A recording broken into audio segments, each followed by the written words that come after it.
ओम शांति 19/6/2024। आज की मधुर महावाक्य।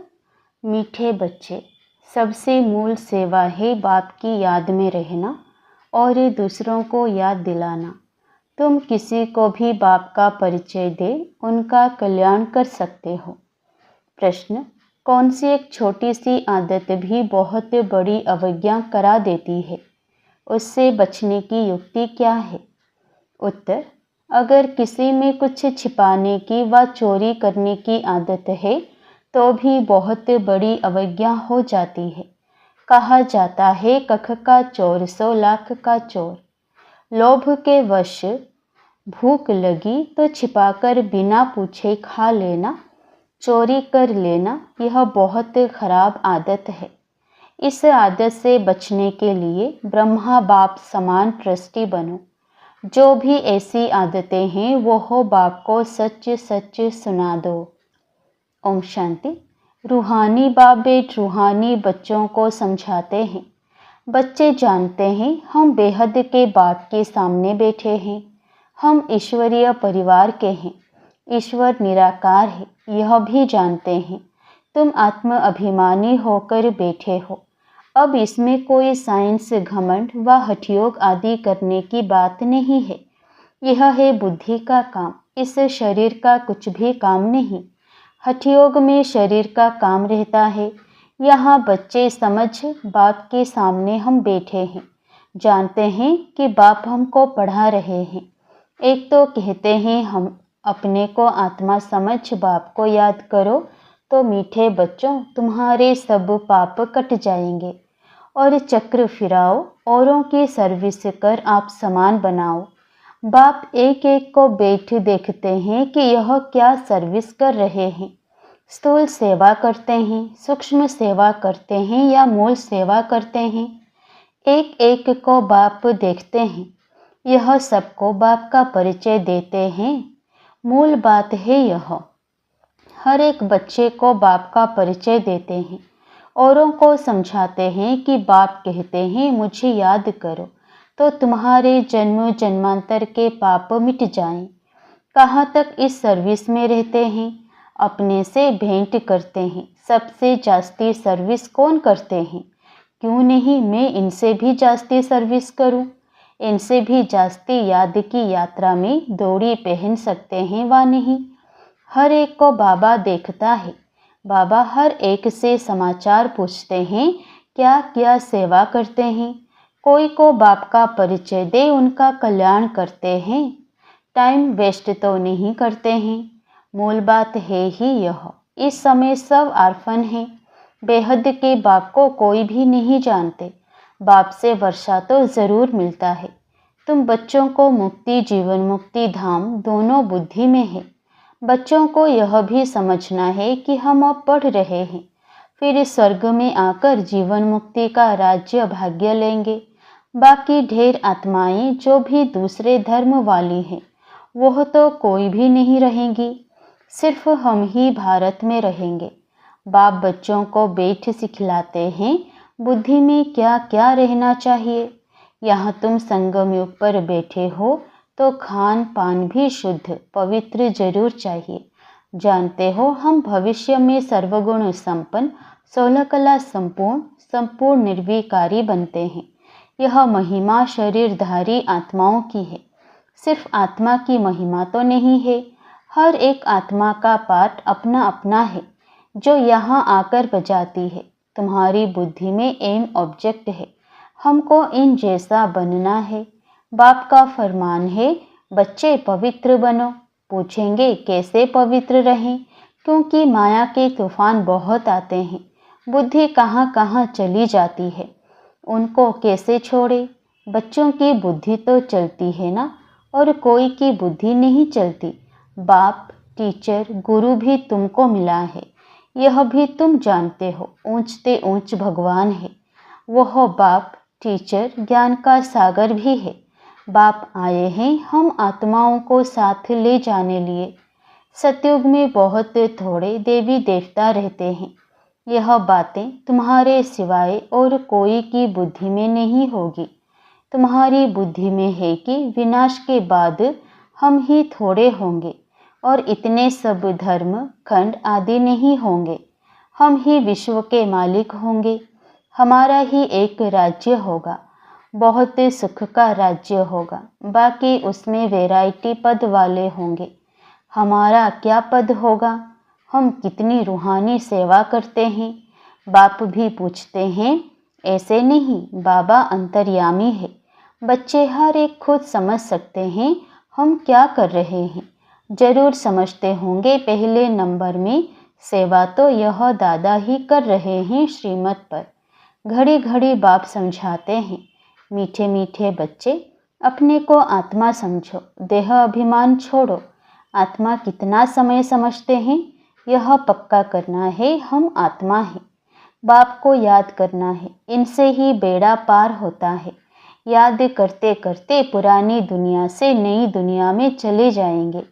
अभी बाकी थोड़ा समय है, फिर हम अपने सुखधाम में चले जाएंगे। मुख्य रूहानी सेवा है सबको बाप का परिचय देना। यह है सबसे सहज बात। स्थूल सर्विस करने में, भोजन बनाने में, भोजन खाने में भी मेहनत लगती है।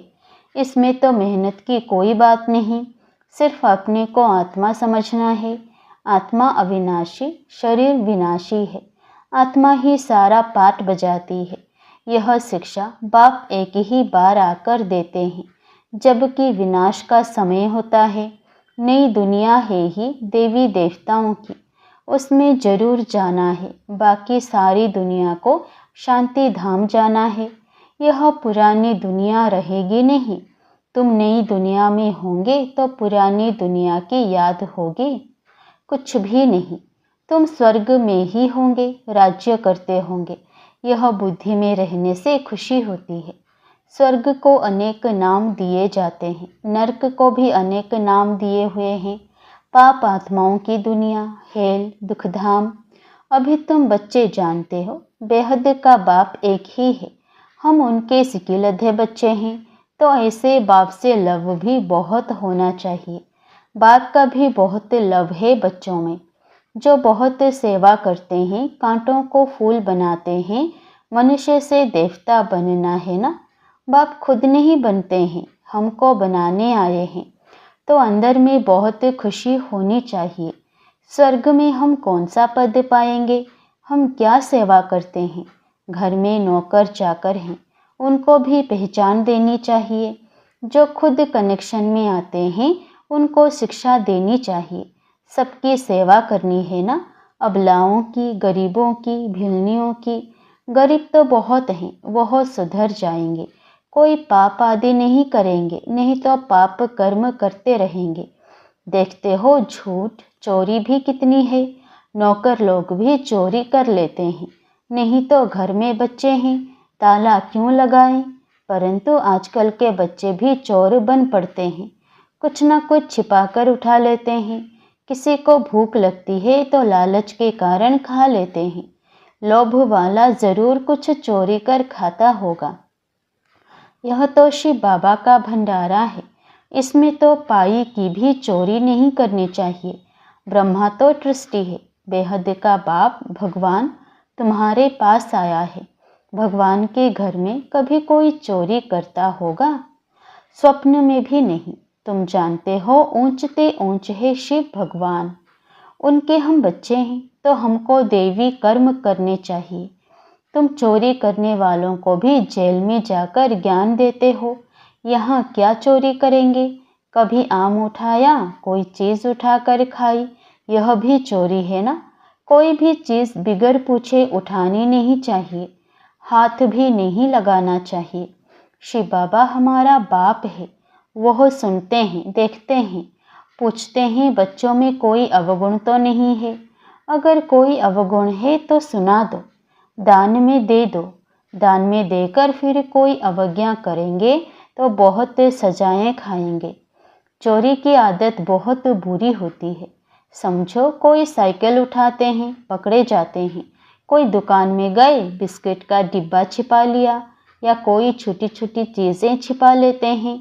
दुकान वाले बड़ी संभाल रखते हैं। तो यह भी बहुत बड़ी गवर्नमेंट है। पांडव गवर्नमेंट अपना देवी राज्य स्थापन कर रही है। बाप कहते हैं मैं तो राज्य नहीं करता, तुम पांडव ही राज्य करते हो। उन्होंने फिर पांडवपति श्री कृष्ण को कह दिया है। पांडव पिता कौन है? तुम जानते हो, सामने बैठे हैं। हर एक अंदर में समझ सकते हैं हम बाबा की क्या सेवा करते हैं। बाबा हमको विश्व की बादशाही दे, खुद वानप्रस्थ में चले जाते हैं। कितनी निष्काम सेवा करते हैं, सब सुखी और शांत हो जाते हैं। वह तो सिर्फ कहते हैं विश्व में शांति हो, शांति के प्राइज देते रहते हैं।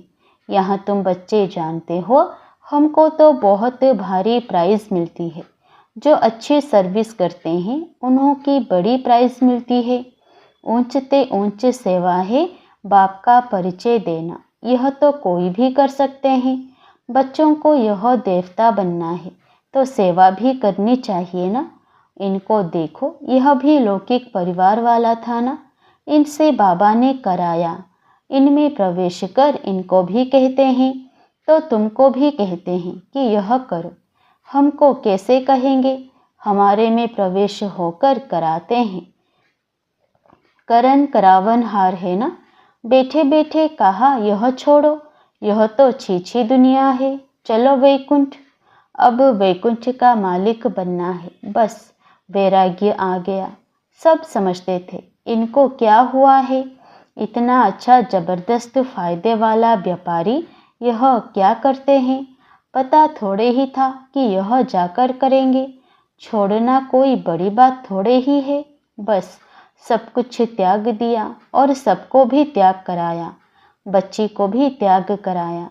अब यह रूहानी सेवा करनी है, सबको पवित्र बनाना है।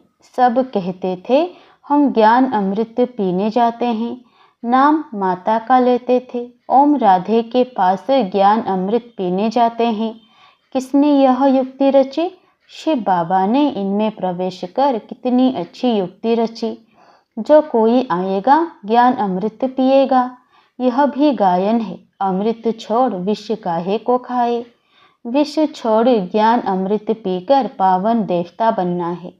शुरू में यह बात थी, कोई भी आता था तो उनको कहते थे पावन बनो, अमृत पीना है तो विष को छोड़ देना है। पावन वैकुंठ का मालिक बनना है तो एक को ही याद करना है। तो जरूर झगड़ा चलेगा ना। शुरू की खिटपिट अभी तक चलती आई है।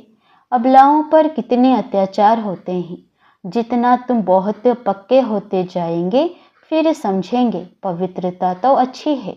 उनके लिए ही पुकारते हैं, बाबा आकर हमको पावन बनाओ। पहले तुम्हारे भी कैरेक्टर क्या थे, अभी क्या बन रहे हो। आगे तो देवताओं के आगे जाकर कहते थे हम पापी हैं, अब ऐसे नहीं कहेंगे क्योंकि तुम जानते हो हम अभी यह बन रहे हैं। बच्चों को अपने से पूछना चाहिए हम कहाँ तक सेवा करते हैं। जैसे भंडारी है, तुम्हारे लिए कितनी सेवा करती है, कितना उनका पुण्य बनता है। बहुतों की सेवा करती है तो सबकी आशीर्वाद उन पर आती है। बहुत महिमा लिखते हैं। भंडारी की तो कमाल है, कितना प्रबंध रखती है। यह तो हुई स्थूल सर्विस, सूक्ष्म भी करनी चाहिए। बच्चे कहते हैं बाबा यह 5 भूत बड़े तीखे हैं जो याद में रहने नहीं देते हैं। बाबा कहते हैं बच्चे शिव बाबा को याद कर भोजन बनाओ। एक शिव बाबा के सिवाय और कोई है नहीं, वही सहायता करते हैं। गायन भी है ना, शरण पड़ी में तेरे। सतयुग में थोड़े ही ऐसे कहेंगे, अभी तुम शरण में आए हो। कोई को भूत लगते हैं तो बहुत पीड़ित करते हैं, वह अशुद्ध सोल आती है। तुम्हारे को कितने भूत लगे हुए हैं, काम क्रोध लोभ मोह। यह भूत तुम्हारे को बहुत पीड़ित करते हैं। वह अशुद्ध सोल तो कोई कोई को तंग करती है। तुमको पता है यह 5 भूत तो 2500 वर्ष से चलते आ रहे हैं। तुम कितने तंग हो पड़े हो। इन 5 भूतों ने कंगाल बना दिया है। देह अभिमान का भूत है नंबर 1, काम का भी बड़ा भूत है। उन्होंने तुमको कितना सताया है, यह भी बाप ने बतलाया है। कल्प कल्प तुमको यह भूत लगते हैं, यथा राजा रानी तथा प्रजा सबको भूत लगा हुआ है, तो इसे भूतों की दुनिया कहेंगे। रावण राज्य माना आसुरी राज्य। सतयुग त्रेता में भूत होते नहीं, एक भूत भी कितना तंग कर देता है, इनका किसी को पता नहीं है। 5 विकारों रूपी रावण का भूत है, जिससे बाप आकर छुड़ाते हैं। तुम्हारे में भी कोई कोई सेंसिबल हैं, जिनकी बुद्धि में बैठता है। इस जन्म में तो ऐसा कोई काम नहीं करना है। चोरी की देह अभिमान में आया तो रिजल्ट क्या होगी? पद भ्रष्ट हो जाएगा। कुछ ना कुछ उठा लेते हैं, कहते हैं कख का चोर 100 लाख का चोर। यज्ञ में तो ऐसा काम कभी नहीं करना है। आदत पड़ जाती है तो फिर कभी छूटती नहीं है। कितना माथा मारते हैं। अच्छा, मीठे मीठे सिकिलधे बच्चों प्रति माता पिता बाप दादा का याद प्यार और गुड मॉर्निंग। रूहानी बाप की रूहानी बच्चों को नमस्ते। धारणा के लिए मुख्य सार। पहला, स्थूल सेवा के साथ साथ सूक्ष्म और मूल सेवा भी करनी है। सबको बाप का परिचय देना है, आत्माओं का कल्याण करना, याद की यात्रा में रहना, यह है सच्ची सेवा। इसी सेवा में बिजी रहना है, अपना समय वेस्ट नहीं करना है। दूसरा, सेंसिबल बन 5 विकारों रूपी भूतों पर विजय प्राप्त करनी है। चोरी व झूठ बोलने की आदत निकाल देनी है। दान में दी हुई चीज वापस नहीं लेनी है। वरदान, शरीर की व्याधियों के चिंतन से मुक्त, ज्ञान चिंतन व स्व चिंतन करने वाले शुभ चिंतक भव। एक है शरीर की व्याधि आना, एक है व्याधि में हिल जाना। व्याधि आना यह तो भावी है, लेकिन श्रेष्ठ स्थिति का हिल जाना यह बंधन युक्त की निशानी है। जो शरीर की व्याधि के चिंतन से मुक्त रहो, स्वचिंतन ज्ञान चिंतन करते हैं, वही शुभ चिंतक हैं। प्रकृति का चिंतन ज्यादा करने से चिंता का रूप हो जाता है। इस बंधन से मुक्त होना, इसको ही कर्मातीत स्थिति कहा जाता है। स्लोगन, स्नेह की शक्ति समस्या रूपी पहाड़ को पानी जैसा हल्का बना देती है। स्नेह की शक्ति समस्या रूपी पहाड़ को पानी जैसा हल्का बना देती है। ओम शांति।